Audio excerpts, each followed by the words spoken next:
Good morning. It is Tuesday, February 24th, 2015. This is your morning edition on I-24 News. Coming up later today, leaked Mossad documents obtained by Al Jazeera and The Guardian showed that Israeli intelligence agency Mossad supposedly contradicted Prime Minister Netanyahu's Iran nuclear capability assessment in a speech he gave in a 2012 speech at the UN. Israeli terror attack victims are awarded over $218 million in New York in the PLO trial.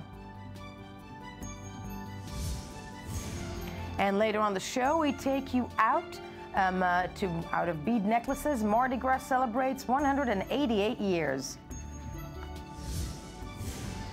Good morning, I'm Yael Avi, and we begin with a series of supposedly explosive new documents published last night by The Guardian and Al Jazeera, revealing secret correspondence between Mossad, Israel's top intelligence agency, sent to South Africa on October 22, 2012, that laid out a bottom-line assessment of Iran's nuclear work. It appears to contradict the picture painted by Netanyahu of Tehran racing towards acquisition of a nuclear bomb. Israeli Prime Minister Benjamin Netanyahu's dramatic declaration to world leaders in 2012 at the UN that Iran was about a year away from making a nuclear bomb was contradicted by his own secret service, according to that top secret Mossad document. Now, in what is possibly one of the biggest spy leaks in recent times, the documents, briefings, and analysis by South Africa's state security agency reportedly include correspondence with the CIA, MI6, Mossad, FSB, the Iranian spy agency, and several other Middle Eastern states. The files are said to range from confidential to top secret. We are joined in studio by Channel 1's Foreign Affairs editor, Oren. Hi, Oren. Good morning. Hello, good morning. Of course, by our one and only I-24 News diplomatic correspondent, Tal Shalev. Good morning to you. And by former commander of the Central Collection Unit of Israeli Intelligence Corps Unit 8200, Brigadier General Hanan Geffen. Hanan, good morning to you. Before we break this down, just taking a look also at what these documents are bringing out. But, you know, I'm going to start with you, Tal. Everybody was talking late last night about these documents, about this leak, and specifically when it comes to Prime Minister Netanyahu, Al Jazeera and The Guardian pinpointed the speech he gave in 2012. We all remember that speech, the placard standing on stage, you know, showing the bombs a year away, saying there was a main contradiction between the Mossad and Netanyahu about assessing how far away Iran is from acquiring a bomb. Is that the case, indeed? Well, this headline, this very bombastic headline, definitely will be shocking waves around the world. But however, in Israel, I'm not sure it will be shocking waves, because the full Mossad assessment, if you read the full Mossad assessment, you can see it does not contradict Netanyahu's vision at all. Netanyahu, you know, at the Bibi bomb, when he gave a speech, the well-known Bibi bomb speech at the UN in 2012, definitely was a very simplistic way of describing the situation. But Netanyahu had Israel's official policy and official position is that Iran is not preparing a nuclear bomb, but is preparing a nuclear capability or a threshold breakout capability. So in many ways in Israel, this report has been immediately downplayed. It will not cause Netanyahu any internal damage. However, at this very sensitive time, as Netanyahu is maybe on the mission of his life, trying to prevent another bad deal, this is definitely bad timing for Netanyahu, and one that does not present a positive face for him in the international community. And we also, we're joined from Washington, D.C. by Rebecca Shimoni, Times of Israel correspondent there. Rebecca, good morning to you. Before I, break this down completely with everybody sitting here, is this report making waves in and around the United States? I know it was brought out by Al Jazeera. As we mentioned, it's slated as, one of the biggest spy leaks in history. Reactions in the United States? Well, I think primarily right here in Washington today, there are simply matters of greater concern. And of course, in America here, we've seen two major classified document leaks in recent years, those from Edward Snowden, and before those of Bradley Manning. So I think that there's a certain degree of cynicism here and even a little bit of disinterest regarding these documents. Regarding these documents, which, we're touching just on them because I think it all brings us actually to what's going on right now in the international arena. And those are the Geneva talks that just concluded today between the world powers and Iran. Hanan Geffen, formerly, retired Brigadier General Hanan Geffen, formerly of the 8200 esteemed unit. I'm wondering out loud with you, I want to still stay on this leak. When did South Africa become such a hub for intelligence, which is one of the things that came out to me when I read these reports in The Guardian? Why there? Why South Africa? And why now?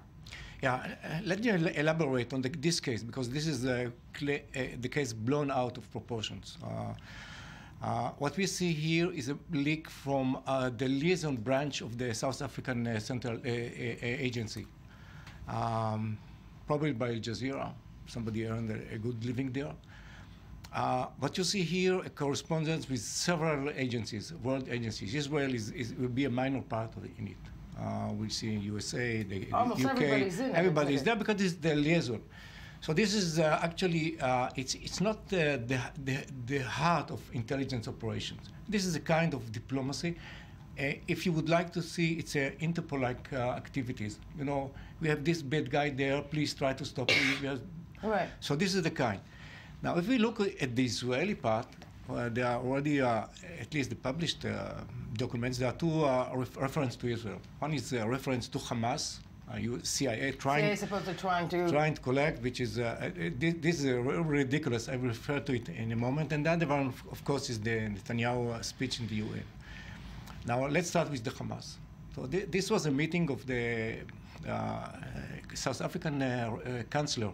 It's a diplomatic function in Jerusalem with his counterpart. They are probably good friends. And on the case of invitation for this or that day, he was saying, oh, I would like to have a Hamas agent.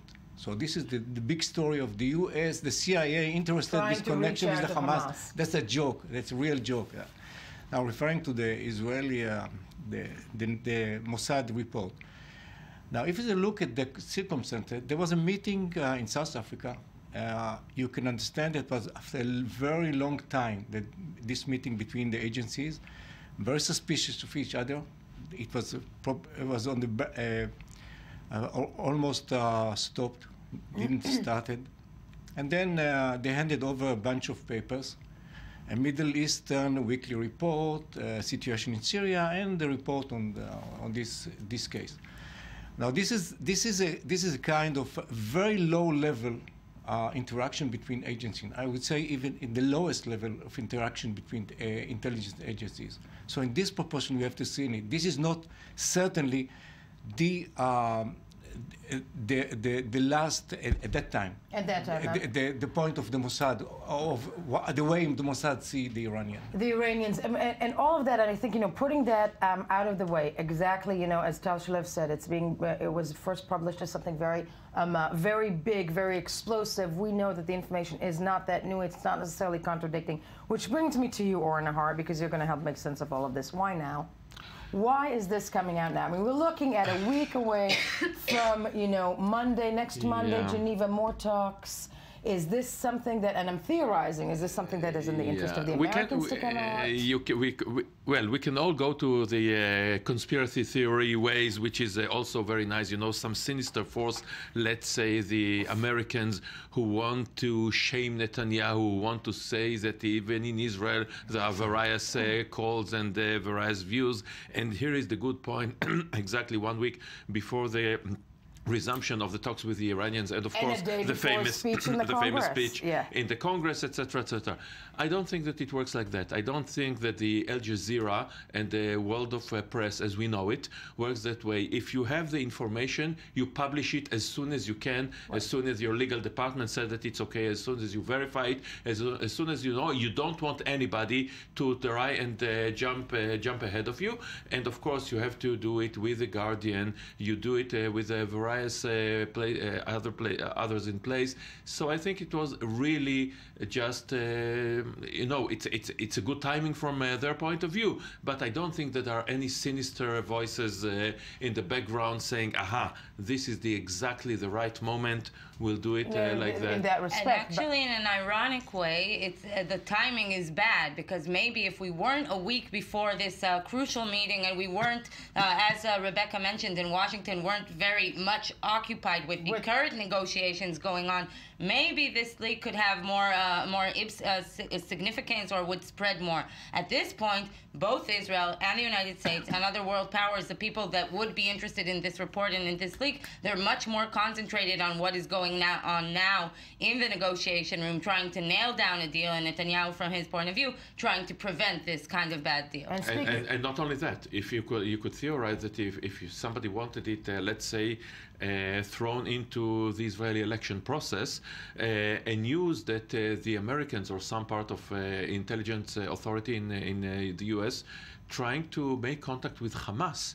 In any other time, it would be huge news. Huge news because there's a spending U.S. ban on doing that. If they wanted to do it in a diplomatic sort of way to open a channel there and not to recruit somebody who will report from the Hamas, which is totally different. So again, a lot of that going on in this stove thrown in the fire. This is going in, but it all brings us back, and Rebecca, you're still with us. We haven't forgotten. It's just it all brings us back, and it comes to information of what we know is going on in Geneva nowadays. And the phased Iran nuke deal, it seems to be taking shape in Geneva. For that, actually, let's first take a look at the report of what has been concluded in the last 2 days in Geneva in Iran, and then how Israel, both from an intelligence point of view as well as a political point of view, is going to deal with it, apropos also the United States. Let's take a look at the following report.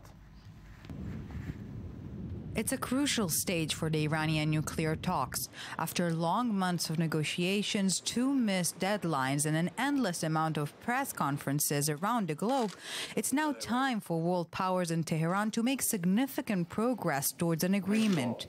Otherwise, the U.S. has threatened another extension is unlikely to be given. I want to say that lots of difficulties, especially given the nature of negotiations, complicated as such. It's just very normal for negotiations. Nothing is agreed until everything agreed. Any specific result on particular issues will be subject to an overall final agreement. For the 3rd day in a row, representatives of 6 world powers and Iran are aiming to finalize the outline of an agreement. According to officials, the current idea is to reward Tehran for good behavior over the last years of the agreement's duration by gradually lifting limitations on its uranium enrichment program that will be imposed at the initial part of a deal. Another important aspect of any agreement will be, of course, a gradual easing of sanctions on the Islamic Republic. And while the sand in the West's hourglass continues to trickle, Russia has offered Iran its latest anti-2500 missiles after a deal to supply less powerful S-300 missiles was dropped under Western pressure. And as mentioned, joining us also from Washington, D.C. is Rebecca Shimoni. Rebecca, I just want to start with you on this part. It seems, reports this morning around the world are saying that there has been progress in these talks between world powers and Iran. Big push. Next week is going to be the biggest push, Monday, and then on Tuesday, Prime Minister Netanyahu giving his speech in Congress. Chatter in D.C., as I'm wondering out loud with you, does this feel like this big battle of the titans between the U.S. and Israel as it does here in D.C.? Well, first, let's pretend that this is the biggest issue in D.C. right now, which it actually isn't. The biggest issue in D.C. right now is the fact that the Department of Homeland Security, that mega umbrella organization that was created after 9/11, is about to go broke. It's about to lose its funding. So really, more people in Washington are much more concerned about the implications of that and of fighting that out than kind of round number 22 in this 3-part sort of match among the U.S., Israel, and Iran. Right. That said, for the people for whom this is a major concern, today's news, today's report in AP, for instance, was big news. The idea that the United States is going to agree to a sunset clause, in other words, that the deal will end at a certain point, and then Iran is free to go off and do whatever it wants to nuclear-wise, is a big deal, and that is getting a lot of play here. The U.S. had always said that it was open to some sort of a sunset clause. I think the U.S., reportedly, the U.S. starting point was a 20-year clause. Now it's looking more like maybe we're looking at a 10 to 15-year window, which for a lot of observers is a very uncomfortable point to be at. Yes. No, and that said, it does bring me back there to this Battle of Titans. Hanan Geffen with us, formerly of the A200 unit. When the United States, in this big Battle of Titans, as it's being played to us mere, mortals in the free world, when the United States says that it's no longer going to be sharing certain information with Israel because of the leaks, which seems to be, and Tal, you'll probably agree with me, a very political statement, is that true? I mean, is that true that, Israel is now a little bit in the dark when it comes to what Iran wants, or is this just political statements? Let me tell you how these kind of things are working. There is a cooperation between agencies, intelligence agencies. It's a multi-level cooperation, starting from raw material up to assessment, exchange of assessment. This is an undercurrent, has its own life and living its own life. It's different, totally different from the open diplomacy from spokesmen on this side, on that side. Yeah. It doesn't stop for a moment working. So it doesn't have really effect on the information Israel has or has not. It's only on the diplomatic level. So this is. And that's why we've been hearing Netanyahu say again and again, if it's a good agreement, why hide the details, and trying to stress how Israel is in the loop about anything. But if I could add, before what you were talking with Rebecca, the fact that we are in election time has had a crucial significance about the whole Congress speech, and again, has a crucial significance to any move that Netanyahu is making now. It impacts his political consideration, impacts his moves in the international arena, on any other day. And as you said about the leaks, the administration feels that Netanyahu has been misusing some of the information that has been coming and that has been transferred, but that is on the very highest level. As many officials continue to stress, on the more medium levels, cooperation continues as usual. Not only that, there is one more thing. Hanan is absolutely right, of course, that the cooperation, let's say, between security agencies and intelligence agencies is fantastic. But these days, we are talking diplomacy. That's the main thing. And I think that what the administration does not tell, and maybe used to, is, let's say, when Kerry and Obama sitting between themselves and saying, okay, what is our red line? Yeah. Let's say that several years ago, they would have told, let's say, Sharon or Olmert, this is our red line, count of us, what do you say, what do you suggest about it?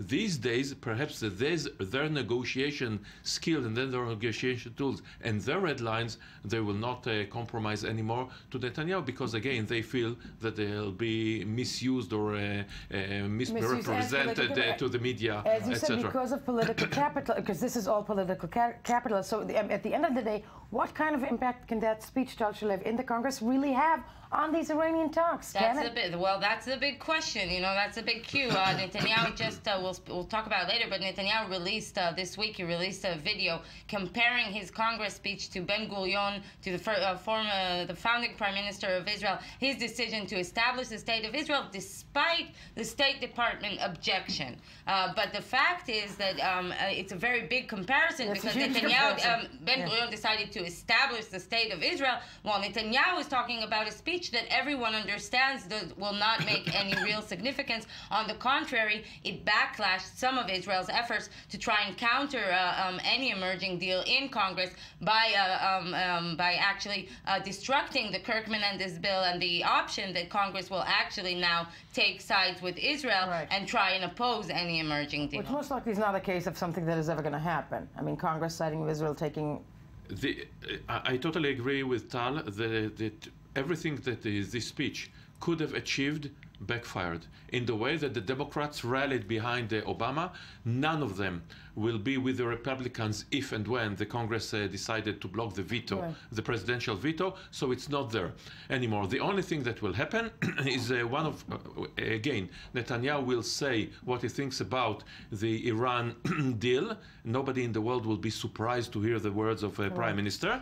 And one other thing, and this is the beginning of it all, if we're talking conspiracy theories, it's not that Netanyahu wanted to use the Republicans or the Congress against Iran. It's the Republicans wanted to use Netanyahu to bring the Jews in America from the Democrats to the Republicans. They say it fully and they say it loudly, and they said that they wanted to show the Jews in America that the Democrats do not support Israel, are a danger to Israel. Please come with your money, with your connections, please come to us, to the Republican Party. And of course, we are 2 years from election time in America. Less than 2 years, by the way. Yeah. So it's hugely important from their point of view. From their point of view, and I think also that this upcoming speech and all the political implications of it will be dominating us up there for the rest of the week till he actually gives the speech next Tuesday, March 3rd. For the rest of the election season in Israel, at least. In Israel, yeah, ticking down. Thank you all for joining me on this, or you are staying in. Rebecca, Shimoni, lovely having you from Washington, D.C. as always as we move along.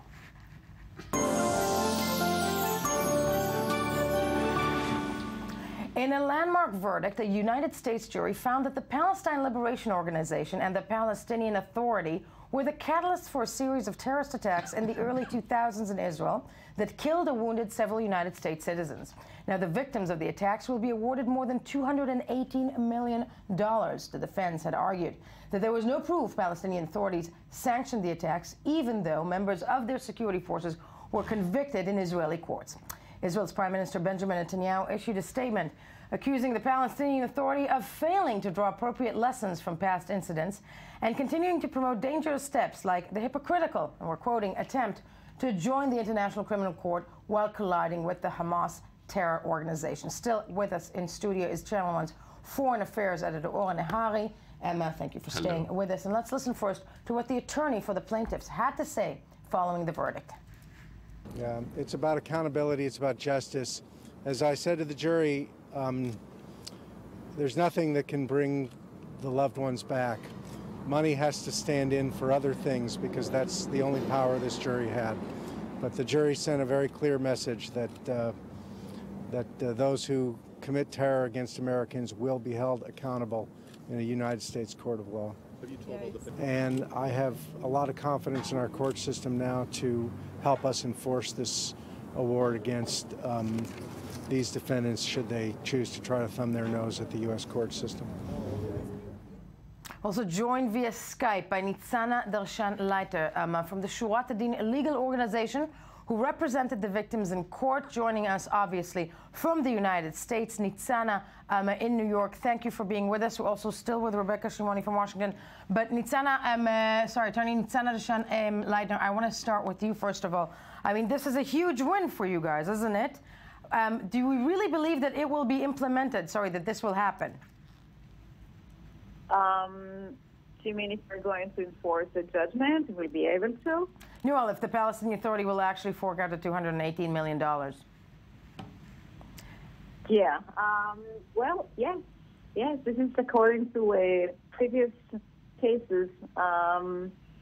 Given in the cases of terrorism, there are 10 families. The award is accepted, and we're grateful for the American system and for the American jury to give such a verdict.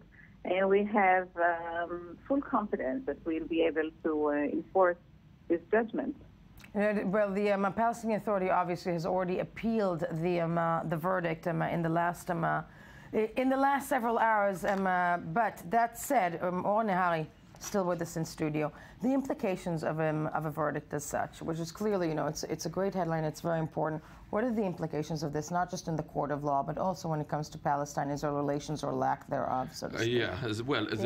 The situation of the Palestinian-Israeli process or connections or lack of connections, or how you'll define it, I don't see that verdict will have anything to do.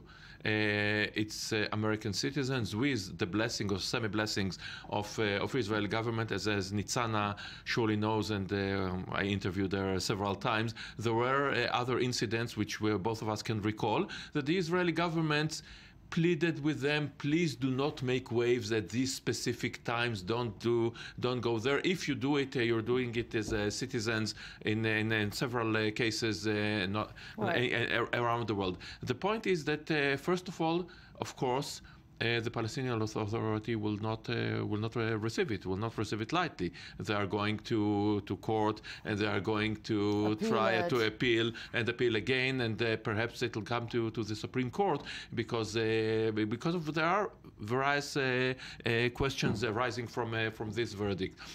And after all, from Netanyahu's point of view, from Israeli government point of view, it is the same Palestinian Authority, etc., etc. But not exactly, because in the eyes of the world, in the eyes of America, and Netanyahu wants to convince America that this is the same evil Palestinian Authority. But again, the Palestinian Authority in the eyes of the world, not in the eyes of Netanyahu, not in my eyes or your eyes. The Palestinian Authority of Arafat, 2002, is not the Palestinian Authority of Abu Mazen. They see Abu Mazen, whether rightly or wrongly, they see him as a man trying to achieve peace. They see him as a man of peace, a man of negotiation, a man who's anti-terror, and he said so many times. They do not see him as the continuation of the evil Palestinian Authority of old, even with the unity government with Hamas. And the Palestinian Authority of 2002 and of the Second Intifada, with the bombing campaign of the horrible March 2002 months, they see it as a different, not different entity, of course, in the legal point of view, but different people. Different, not necessarily yes. Responsible. I'm wondering, Rebecca Shimoni still with us from Washington, Shimoni Stoli, still with us from Washington, D.C. How is this actually accepted within the Jewish community of the United States, if you have information about that? Well, certainly a number of major organizations within the Jewish community here in America responded with satisfaction regarding the verdict. They see this as sort of a closing of a circle. This is not the first and not the last of lawsuits against state entities, non-state actors, and other groups seen as facilitating terror attacks. This is something that's been going on, as Nitzana, is well aware and very involved in America for a couple of years with varying degrees of success.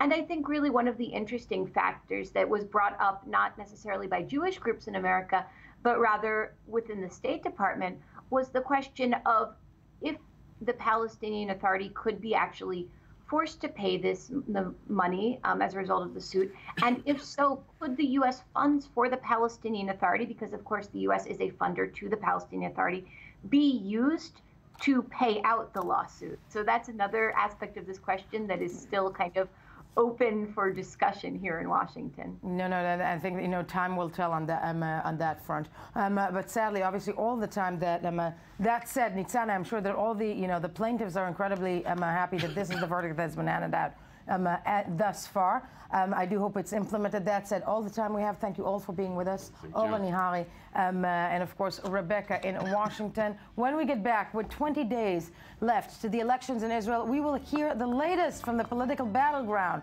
And are the numbers even changing in the polls? That said, first the news. Stay with us.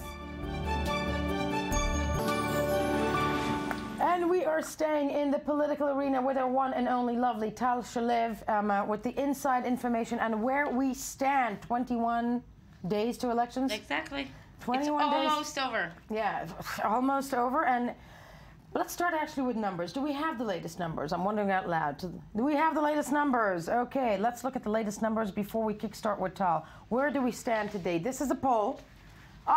From Walla, Israeli Walla website, Israeli election poll. Latest numbers coming out are the following. Likud standing at 24 mandates. Zionist Union 23, still split in the middle. But that's not the big story of today when it comes to elections, Tal, is it? Well, actually, it is. Good morning. Hello. No, the fact that the Likud and the Zionist Union are still neck to neck, and we're 3 weeks away from the election, and that race is still very, very close. That is actually the main story at the moment, because each one of the people standing at the head of these parties, meaning Prime Minister Benjamin Netanyahu and Yitzhak Herzog, each one of them is now trying to put in its extra effort. We had 3 weeks to the election. This is the time to try and make the gap, to try and make the distance between the two parties as big as possible. In Israeli election history, I'm wondering out loud with you, does it really make a dent those last 3 weeks? Can things be really that decided to the point where voters in Israel in the last 3 weeks will tip the scale, walk into the booth and go completely opposite to what they poll?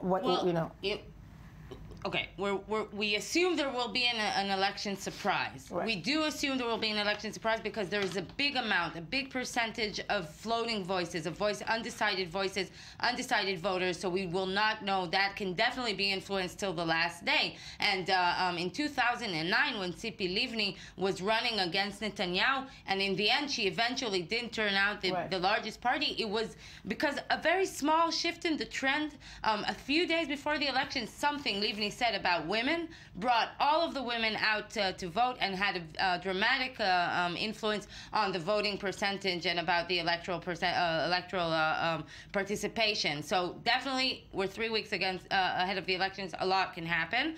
But Netanyahu is waiting, anticipating the most anticipated event from his point of view is the Congress speech. Despite, he's trying to brush off criticism and brush off the scandals about his household. So coming back to this important mission from his point of view, to explaining Israel's stand, explaining Israel's position against the emerging nuclear deal. Pushing his favorite topic. Yeah. Pushing his favorite topic is now the subject of his latest campaign video. Let's see the campaign video. 1948.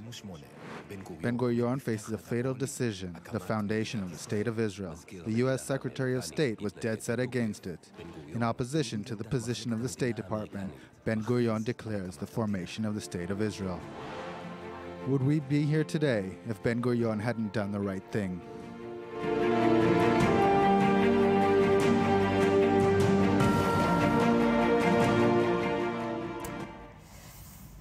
I'm pausing for a second because that's actually Prime Minister Netanyahu, as you mentioned also in the first bit of the show, comparing himself to Ben-Gurion. Yeah, he's comparing himself to Ben-Gurion. That's worth a total different discussion, but also Netanyahu considers himself a man of history. And Ben-Gurion, it is true that he declared the independence of Israel despite a very harsh State Department opposition, but President Harry Truman, just a small detail. President Harry Truman was the one that actually determined the first American reply and response to this, and decided to become the first state recognizing Israel de facto. So while Netanyahu cannot brag to those good relationship with the White House, is going hand in hand with the agenda of the Israeli Prime Minister. But campaign-wise, the Likud is actually, reeking in a lot of successes when it comes to viral campaigns and whatnot. I mean, they seem to be having, the campaign that's sweeping, when it comes to watershed moments? Watershed moments? No, water cooler moments. A water cooler moment. I don't know what that is. The people standing in the office by the water cooler in the morning. Definitely. The latest one, they had another video released in recent days, which attacks actually it's a negative campaign against the Zionist Union. There's this weird rotation, the weird couple or marriage between the peculiar couple and marriage between Tzipi Livni and Yitzhak Herzog. So in recent days, in recent weeks, the campaigners there have decided that Livni might not be the most popular vote, and they're trying to actually put her to try and build Herzog as a leader by his own and not with Livni by his side. So Netanyahu and his campaigners immediately take this issue and immediately strike it in a very funny way. Let's see their latest campaign. Let's have a look.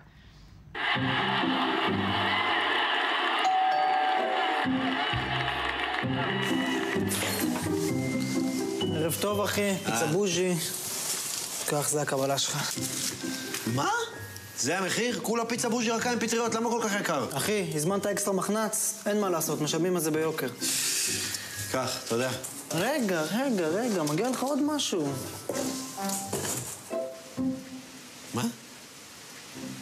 אני לא הזמנתי את זה. אחי, זה מה שבחרת. אבל אני לא רוצה את זה. זה מגיע ככה, קומפלט. ציפי לבני? זה מה שהבאת? לא יכולת להביא איזה לחם שום תבלינים, משהו שיש לי מה לעשות איתו? אחי, זה בא ביחד. וגם אין מצב שאני חוזר איתה. אם הייתי יודע, הייתי בוחר משהו אחר. איך נתקעתי איתך עכשיו?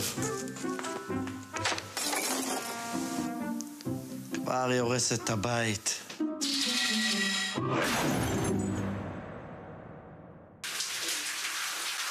איך נתקעתי איתך, ציפי?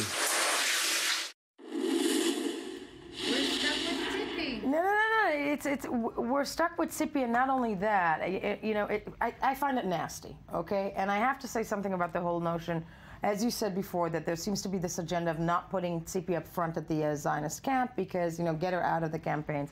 If Tzipi Livni were a man, and who had that political career that she had, jumping from one party to another, she would never get that much criticism, I believe. I think if Tzipi Livni were a man, she would never got in the rotation agreement with Herzog. On the other hand, so it plays for her. For a woman, a man would never have given up his ego and his leadership for another man. Not sure about that. He can do it for a woman.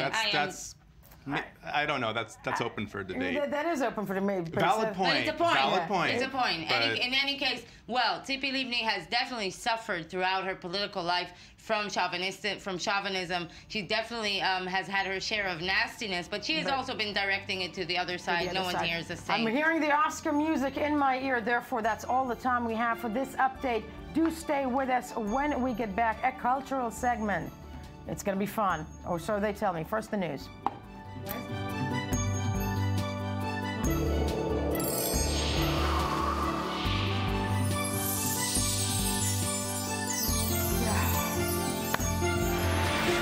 Welcome back. It is still Tuesday, February 24th, 2015. This is still your morning edition. Last I checked, I am still Yael Levi. Thank you for staying with us.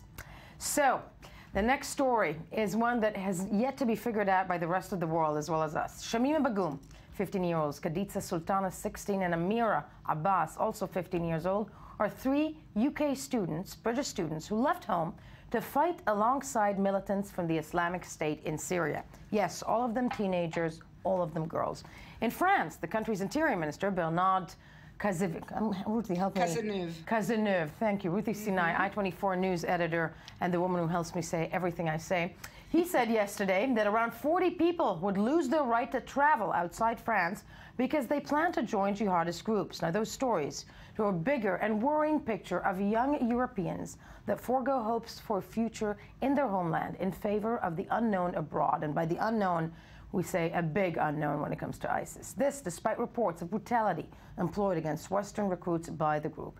Now, to take a closer look on what this phenomena is all about, we are joined in studio by the one and only I-24 News senior editor, Ruthie Sinai. Ruthie, thank you for being with me. Shachar Peled, also with us, locked in studio for a different story. But happy to be locked in studio with us. But before we break this very, very disturbing phenomena down, let's take a look at the following report that tries to make sense of it.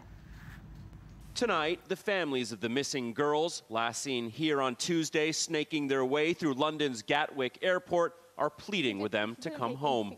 The sister of 15-year-old Shamima Begum in tears. Please come home. Mum needs you more than anything in the world. The father of 15-year-old Amira Abbasi also making an emotional, direct appeal. Get back home. We miss you. We cannot stop crying. There's been no sign of the girls since they left London for Istanbul on Tuesday. By now, they could have easily slipped through Turkey's porous 500-mile-long border with Syria into ISIS territory. And today, a new clue. It appears that last week on Twitter, Shamima Begum tried to reach out to another young woman who traveled to Syria in 2013 to be a jihadi bride. The family of that woman, Aqsa Mahmoud, telling the BBC she's a disgrace and that they're full of horror and anger that she may have encouraged the girls to go to Syria. Hundreds of young women from all around the world are believed to have flocked to ISIS. Last April, 19-year-old Shannon Conley from Denver tried to fly to Syria to marry an ISIS jihadist, but was arrested before she took off. There are accusations the British authorities should have known and done more to stop the 3 girls. But tonight, the focus is on trying to prevent them from getting into Syria if it's not already too late. Joining us from London also is I-24 News European correspondent there, Jonathan Sachadati. Jonathan, good morning to you. Sorry, not with us yet. Ruthie Sinai with me in studio, though. Absolutely. And thank God for that. This has been going on for, I would say, for the last year. We've been hearing the stories. I'm wondering out loud. I mean, let's start with the appeal. What takes a young girl who lives, albeit, in a traditional, garb, whatnot, in traditional Islam, household, but in a Western country, has freedoms to pick up and leave and go there? Does Are there any reports, anybody trying to figure that one out? Yeah, there's been some efforts to, so by social scientists to understand what's behind this. Look, it's a combination of things. First of all, I want to take, I love you dearly, but I want to take issue with your intro there, because you said two things, that they picked up and went to fight alongside. They didn't go to fight because they're going to end up like all the women who've been recruited, which is, making sandwiches and snacks for the battlefield, and not and making babies, of course. Yeah, no. Although ISIS will claim that is part of their battle. Their fight, yes. that is part of their battle. Okay, now what makes them do it? So, I think this is an interesting case of where the pull is stronger than the push. In other words, the recruitment by Islamic State on social media doesn't go through mosques. It's not about religion. It's about an adventure. It's about excitement. It's about wanting to be famous. It's about identifying with the strong.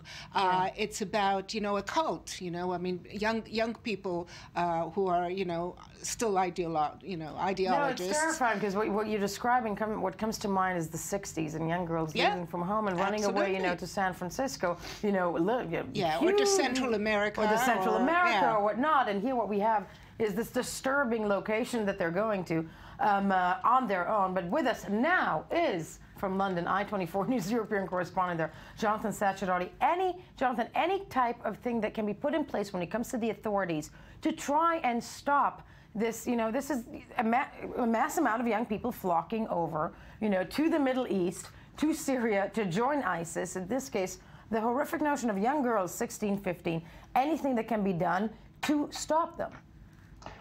That's right. We've heard from European leaders that they definitely want to stop this sort of thing from happening, but we've also seen in recent months that they've been failing to do that, when we saw killers in Paris gunning people down who were believed to have connections to ISIS and Al-Qaeda in Yemen and other groups like that. So what we've now seen is the Interior Ministry officials in France saying that passports and ID cards of 6 people have been declared invalid for 6 months, a measure that can be extended for up to 2 years.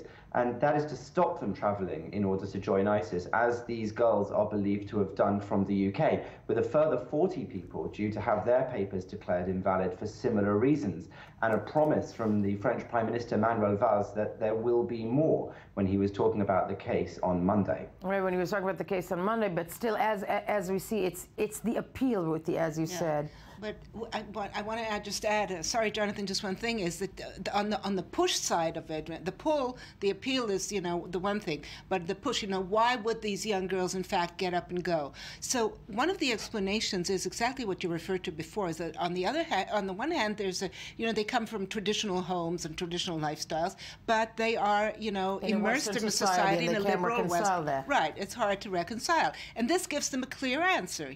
This is there's no liberalism. There's no you're not torn by conflicting allegiances and loyalties. You're part of a group that lives. That's the norm. You're part of the norm. Yeah. But Jonathan, back to you. I'm wondering, in terms of stopping it, is there a way, and is there something that's starting to be done before these young people actually board a plane? I guess when you're in your 20s, you can't be stopped. But 16, 15-year-olds, this is almost like somebody prying on them on the internet. I mean, at the end of the day, they're finding these people, these young girls, on the internet, right? Is there something that is being talked about in the UK that can be done when it comes to web control? Well, one of the controversies over this particular case is that one of the girls is seemed to have contacted a woman who had left Scotland previously to join ISIS, and is now believed to be a recruiter for ISIS of European and British girls like these ones.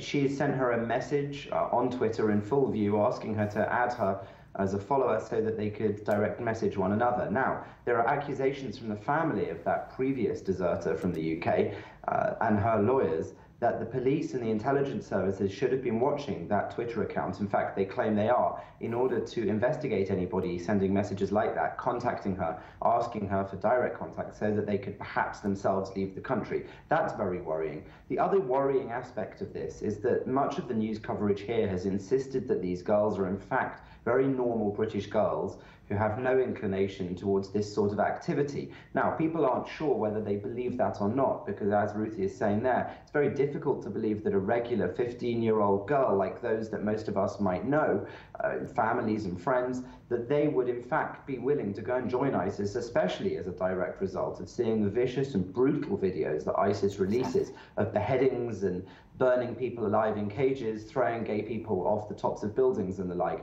This seems totally at odds with what these girls should be learning at their school. And yet, this school where the girls attend in Bethnal Green is in fact somewhere with form already. One previous pupil has already left the country in order to go and join ISIS, which rather leads people in the UK and the rest of Europe to ask if there is a problem culturally in certain pockets of society, in certain schools, where what they're calling radicalization may be taking place. And again, that draws open the important question again of whether radicalization is something totally passive that happens to people when they watch things on the internet or hear things said to them by preachers or similar, or whether it's an active thing that people are pursuing themselves, and these girls should, despite their young age, be held somewhat responsible for this desertion. And somewhat responsible, and that's a question that's debatable. At the end of the day, they are 15 and 16. That said, finally, Ruthie, I'm wondering with you, what do we know about these women after? I mean, basically, we don't know anything, right? They just disappear into the vortex. They just disappear, but I just want to add also, I mean, it's not just women, it's young men also. Okay. And in the case of the men, in some of the cases at least, we're talking about people who are, petty criminals, social misfits, school dropouts, ADHD, sort of attention deficit disorder. And they are going there, to be macho and to be Rambo. In the case of these girls that I have to say, I mean, you're a teenager, you're impressionable. Yeah. You're looking for an identity. Look, it's still we should remember it's still a marginal phenomenon, although, as Jonathan mentioned, we are talking about radicalization, but that's, sadly, all the time we have for this. But Jonathan Sajid from London, always a pleasure to have you with us. Ruthie Sinai, I'm locking you in. Thank you. Thank you.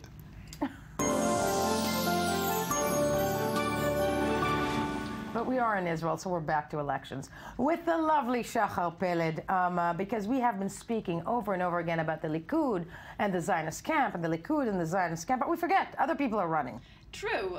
No less than 26 parties, in fact, are trying to run these elections upcoming March 17th, and that's a lower number than last elections. 33 movements tried their luck then. The old joke about 2 Jews and 5 opinions. Exactly. So now there's 26 of them, and, well, it's a lower number because they raised the threshold to 3.25% to enter the parliament. That means parties with less than 4 seats won't be able to reach a seat inside parliament, and still esoteric niche parties, niche movements are trying their luck. They decide to invest money and efforts and time to get that seat in parliament or not. Or not. Yes. Okay. Confused. So are Very we. much so, yeah. Let's let Uri Shapira, first of all, with his report, enlighten us and explain, starting with the first movement, the pirate movement. Ah, lovely. Let's take a look.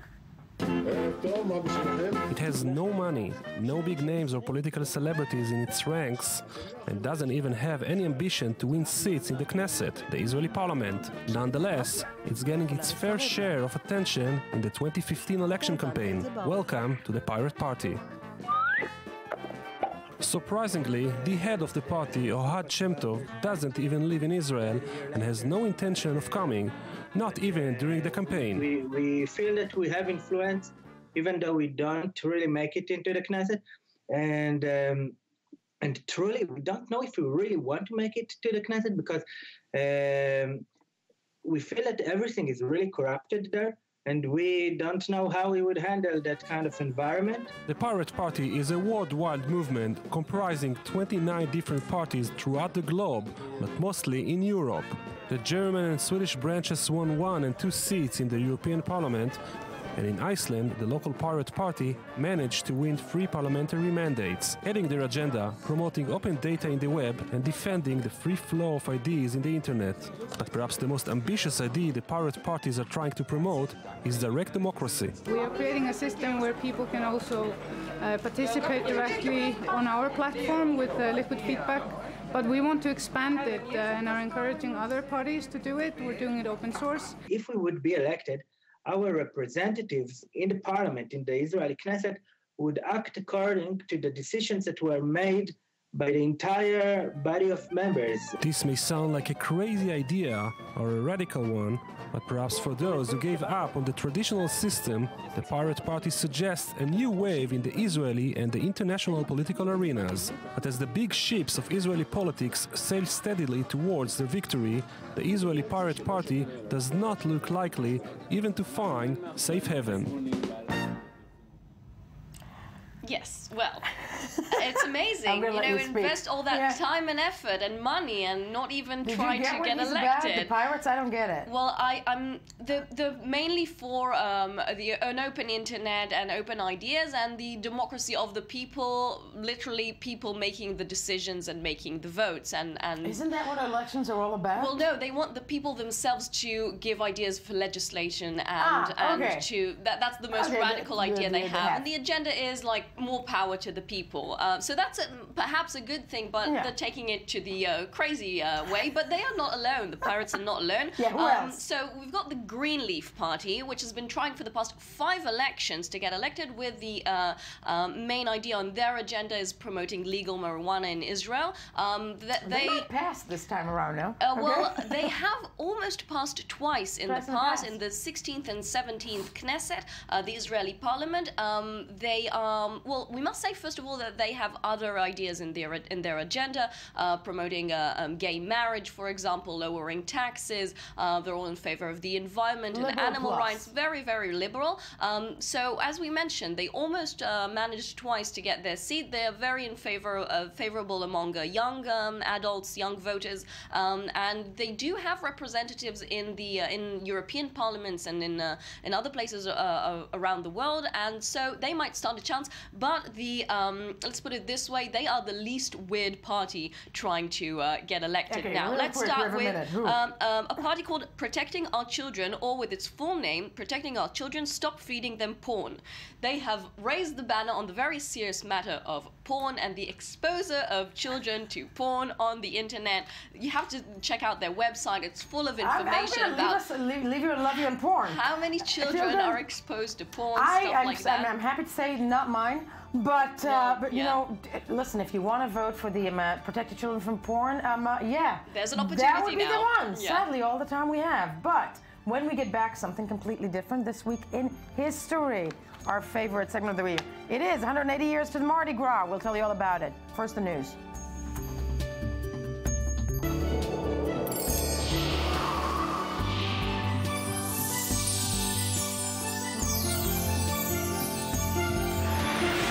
Good morning, and thank you for staying with us. I-24 News Morning Edition, February 24th, 2015.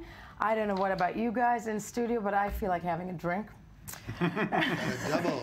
A double? Right. Sitting with us, Tony Grant, and of course, Ron Friedman. Tony Grant with the spiral violin that is the web review. Wow. And Monsieur Friedman avec les... No, I'm not going to speak French. With whatever happened in history this week, but I start with Tony, correct? Okay. Well, you know, if you are Madonna, you don't need a drink because you are the drink. Honey, if I were Madonna, would we be sitting here? Well, you know, if you were Madonna, you might be sitting up 30 flights in a Tel Aviv penthouse to the tune of $50 million. Yes, Al-Masdar, which is an Arabic language Israeli publication. She bought an apartment? She's rumored to be buying an apartment in the Meyer Towers, which are still not quite finished on Rothschild Boulevard. And if this is the truth, then that just means that her Tel Aviv virginity is over. No, on behalf of the State of Israel, I just want to say that if Madonna is purchasing, we have arrived. Oh, yeah. Yeah, we have arrived. Now, of course, we know that she kicked off her MDNA tour in Israel. I was there. And we know that she has been Esther for the past, I don't know, 15 years. So she is Jewish. We know she has a little red bracelet. Is she Jewish or is she Kabbalist? Well, you know, she's Kabbalah. Italian Jewish is almost the same thing, right? Exactly. There's that. Anyway, she got her eye on the prize, the penthouse overlooking Tel Aviv. So let's see. I mean, the Kardashians are rumored to also have been eyeing some property in Tel Aviv, so maybe she wants to keep up with the Kardashians. You had to stick that in there. No, I gotta say, the Kardashians, that's slightly terrifying. That is. Yeah, but I think actually I would not be surprised if there was actually truth to this story because it's an architectural icon in the making. Madonna is an icon having been made. in Ron, the help me past. out here. I have a feeling that Tony's a Madonna fan. I'll be in the lobby saying, Yeah, but she won't be living next door to any of us. I don't know how many flights up. At the top, rooftop views. So let's see if it happens. But Daily Mail reported it too. Of course, Oscar buzz trickles down for the rest of the week and perhaps the year. The snub of Joan Rivers is still echoing on Twitter. Ridiculous, though, Yeah. as it was, right? Yeah, people were just saying stuff like, hey, Kelly Osbourne was like, did I miss something? Or did they forget Joan Rivers in the memoriam speech? Yeah. And a spokesman for the Academy responded saying, well, we made room for her online. What? Oh! Ooh, ouch. Yeah. Better say nothing. Better to just say no comment, I think. Oh. There's someone tweeted a picture of that famous scene from The Muppets Take Manhattan, which was one of the, when she's gussing up Miss Piggy. Fantastic stuff. I think actually, anyway, Lady Gaga collapsed, but in a very posed collapse. That also was echoing on Twitter because she, of course, her performance of Sound of Music was widely lauded. So she said, oh, she's so tired. So she, that's a little posed to me. Please. But, she did a great job. When I collapse, I have to say it never looks like that. In white taffeta. I collapse much less gracefully. When I collapsed, I look like Heidi Klum. Yes, please. Who had gone commando at a, actually not that I collapsed going commando, but let's talk. She let's delete that comment. She was looking fine in that at Elton John's 23rd annual AIDS Foundation Sunday night. I'm looking for that. That's sheer transparent thing in the middle of the dress thing there, right? Yeah. So it was a provocative section to go sheer on. No underwear there. But it seems to have been a new Oscar trend. In fact, the Oscars after party commando sheer showdown has been noted by many publications. That's a thing. Yes. Yeah. For the after party, there was a shift from white to black. Whoa, look at that. Yeah. It's sort of like a Catwoman look-alike contest. Listen, we can all sink our teeth into this. I'm speechless. Blonde chick there just because I'm blind. Who's that? That is Rita Ora, the British pop chanteuse. And what was she doing there? I mean, I don't know. The strangest people get Oscar invites these days. The one on the right looks like a commercial for pantyhose. Okay, she sang a song nominated for an Oscar, but I gotta say, you know what? Ever since Cher rocked that look back during the if I could turn back time video. No, there's that one too. If I can turn back time, and she rocked that look also. Didn't she come with the whole sheer? Transparent peacock. Yeah, she was rocking sheer long before Sarah Netanyahu went sheer. Remember? Yes, please. Yes. Now that's a tasteful sheer. Obviously it's ahead of the Oscar full-on sheer trend. But look, hey. I will beg to differ, but I will leave it at that. Yes, tasteful sheer. Speaking of things slightly creepy, John Travolta. Very creepy. Yeah, John Travolta creeped out the internet with his Oscar antics. What's going on with him? Yeah, the guy liner. Yes, that was a little bit controversial. The eyeing of Benedict Cumberbatch's head while he sat in the back, looking like he's going to kill him. Something a little bit strange. Yes, very bizarre. And I'm wondering, is that drugs or is it Scientology? Yeah, it's probably a bit of both. Both. Potentially. Yeah, he was that. It's Idina Menzel who he was face touching there. We're not sure why. But he used to be able to get away with this kind of stuff. What's changed? Yeah, he's old. John? It gets a little bit less Beyonce. It's not that fun. Unless you're Beyonce, who has put her Photoshop controversy behind her, and she outshone everybody at the Vanity Fair Oscars after party, looking resplendent and godlike. She does. Yeah. I know she's no Rihanna, honey. She's no Rihanna. But she, I have to say her skin tone is a little bit more resplendent. There was this Photoshop controversy because leaked pictures had gone on the internet of her, and I think some beauty magazine photo shoot, and she didn't look that amazing, but she looked amazing, but just not as. So now she kind of showed the world by going to this famous Oscar party, sort of looking like, better than John Travolta and better than Madonna. But not as good as Scarlett Johansson. Nobody looks as good as Scarlett Johansson or Johansson. Okay. Yes. Scarlett Johansson, the field. Tony, phenomenal. Let's hear how phenomenal life was back in the day when. Ron Friedman, not just, one of the editors of the show, but also the man who brings us what happened this week in history. Please. And what a week it was. Yes, join me in my virtual DeLorean as we take a tour down memory lane. But we start with I know, I'm going to stop you for a second. I have to tell our audience, he's also Canadian. Yes, that seems to come up every time we meet. Yeah. But we go way, way, way back to 1827, February 27th, my birthday, and we go to Mardi Gras. Aquarius. Yes. Yes, Pisces. Mardi Gras. Let's Mardi see Gras, it. Mardi Gras. Yes. Yay! The annual celebration in New Orleans and other places. Have you ever done Mardi Gras, guys? I was going to ask you guys. I've never been. In a dream. In a dream. No, I've been. I mean, you have got to be of college age to do that and, full blown, because otherwise you just die. But it's amazing. And I think the beautiful thing about seeing Mardi Gras, not just celebrating 188 years, but what New Orleans has gone through. That's right. Yeah. So this is just and Katrina. We don't have the visuals of the actual first Mardi Gras in 1827, but we assume it looked pretty much like this. Yeah. People in mass and costumes taking to the streets of New Orleans. It was actually illegal for several years, under Spanish rule, but when it changed over to U.S. hands, the state of Louisiana, they started celebrating it in an organized way. And you mentioned in 2006 Katrina, there was no celebration, but it seems like the city I was in New Orleans right about 48 hours after Katrina hit, and we parked right on, because I was working for the media back then as well. We parked right on Bourbon Street. It was devastating. Next to Brian Williams? Yeah. I was really there, though. That I don't doubt. I was really there. Yeah, but it's amazing to see what they've done with the city since Katrina thus far. I know it's been a decade, but that they made it, they actually managed to make it look the way it does this year. Yes. All right, back to 2004, more recent. This major film came out in February 25th, 2004, Passion of the Christ. Do you remember that? I remember Passion of the Christ. Yes, we have a short clip of the trailer. Let's watch that. Please, let's take a look.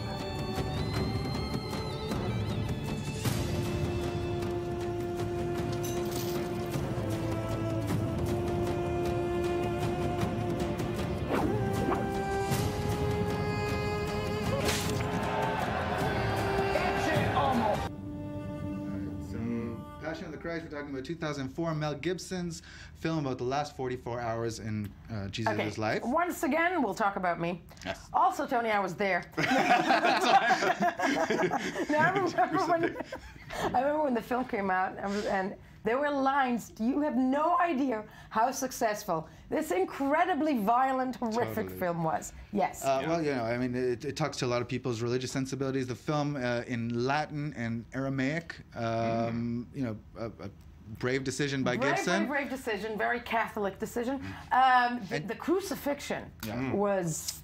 They researched it in depth. And it sparked a lot of controversy back then. We're talking about Abraham Foxman from the ADL saying, this movie, if it comes out, it might lead to renewed anti-Semitism because of the blood libel and Jews. Judas was Judas.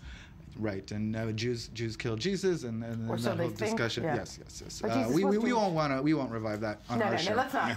Let's move on. Let's leave that in the past. 1980. Are either you sports fans? Yes, absolutely. Yes, all right, so maybe you can tell us. February 22nd, 1980, Winter Olympics.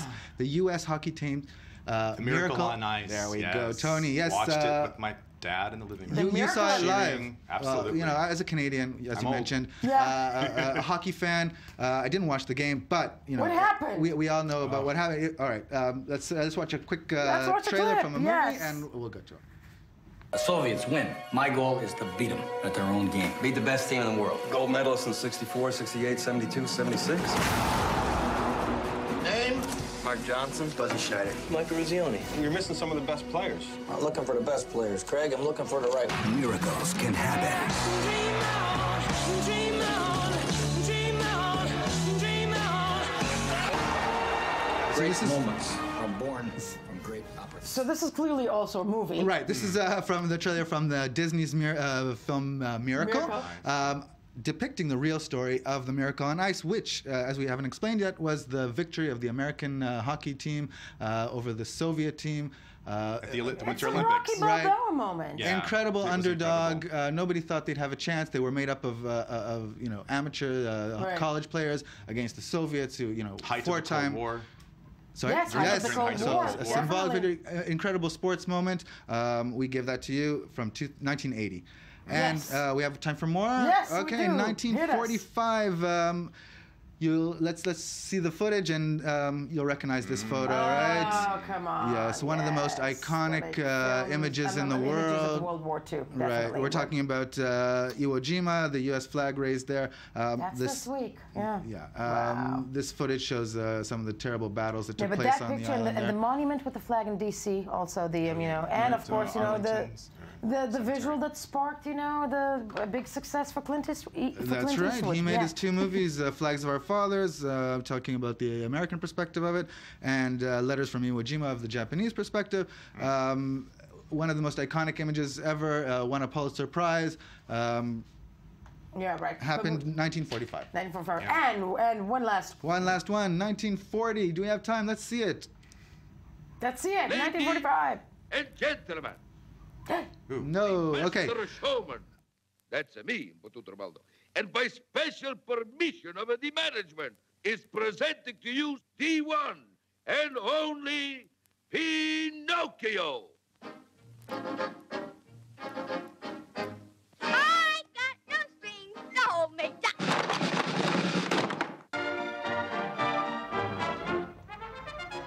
So that was the first. Was that the first? That was the second. February 23rd, 1940, Disney releases Pinocchio. 2 years after Snow White, which was an incredible success. This was its second full-length animated feature. Didn't do so well in the box office when it was released. It did amazingly well later. Won a couple of Oscars for the music. When we all know the song. It's amazing to see. To me, always when I see the first Disney movies, it's always amazing to see the innovation at that time. The innovation, but this was Walt's own work, right?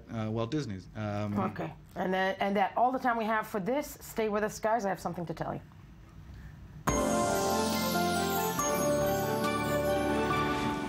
We're going to take this morning, actually, this morning to take a special moment, and I would like to end the show on a different note than usual, in hopes of reaching out and helping a family in distress. 35-year-old Daniel Minivitsky has been missing for over 4 months. He left his parents' apartment in Tel Aviv in the early hours of October 11, 2014, saying he was just going downstairs to smoke a cigarette. Now, this is the last time he was seen, and ever since, his family has been doing everything in order to find him, chasing any and every possible lead in Israel and around the world. His mother, Vada, wrote us the following words. The pain is unbearable. My heart physically aches. There isn't a single moment I do not think of Daniel. I miss his smile. And with those 2 dimples, I just want to hold him again, feel him one more time. If you, watching this, think you might know anything about Daniel's whereabouts, please contact us via the designated Facebook page. Help us find Daniel Minivitsky, or call the Israeli police at +9 72 100, or contact Saul +9 72 50 920 3969. That's the number at the bottom of this screen. Once again, if you have any information, do contact those numbers. And for you viewers at home, this was all there was to say this morning. I-24 News Morning Edition. Don't forget to check us out tomorrow morning, of course, to start your day as you should be doing every single day.